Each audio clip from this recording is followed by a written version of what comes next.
ప్రతిపక్ష హోదా కావాలని ఇంట్లో అలి కూర్చోలే. 30 స్థానాలతో లోక్సభలో కీ రోల్ ప్లే చేసింది ఎన్టీ రామారావు గారి నాయకత్వంలో. కాంగ్రెస్ లో పి జనార్దన్ రెడ్డి పోరాడాడు. ఈ రోజు మీరు ఒక పిరికి బందలు, జగన్మోహన్ రెడ్డి ఒక పిరికి బంద. ఆయన అక్కడికి వస్తే మా ముఖాలు చూడాల్సి వస్తుంది. చంద్రబాబు నాయుడు గారు, పవన్ కళ్యాణ్ గారు, లోకేష్ గారు, మా బోటోళ్ళ ఫేసులన్నీ చూసే ధైర్యం లేదు. అదేమంటే ఈ రోజు ప్రతిపక్ష హోదా ఎందుకు ఈరోని అడుగుతున్నావు?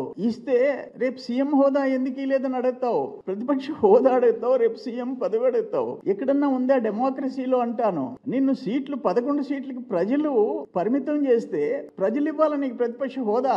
అటువంటిది రోజు డిమాండ్ చేస్తావు. నిన్న చెప్పాడు ఆయన, నేను వస్తే ఫుల్ టైం ఇస్తారా అంటాడు. అంటే నువ్వు ఫుల్ టైం ఇస్తే మేము గోల్డ్ గెలుకుంటూ కూర్చోవాలన్నా? 164 సీట్లుండే మా కూటమి మేము గోల్డ్ గెలుకోవాలన్నా? ఈరోజు శాసనసభలో జరిగే సమావేశాల్లో మేము అందరం అధికార పక్షం అని చెప్పేసి ఇంట్లో కూర్చోటంలా ఇష్యూస్ రైజ్ చేస్తున్నాం, ఫైట్ చేస్తున్నాం, ప్రభుత్వం దృష్టికి తీసుకెళ్తున్నాం. జరిగే చర్చలు మీరు చూస్తున్నారు. నీకు గంట, నిన్న ఆయనకి ఇంట్లో కూర్చుంటే గంట పట్టిందంట. ఆ గంట 2 గంటలు శాసనసభలో కూడా ఇవ్వాలా? అయ్యా పోనీ నీకు 10% కూడా రాలేదు. ఓ 10% టైం స్పీకర్ గారిని మేము కూడా అడుగుతాం.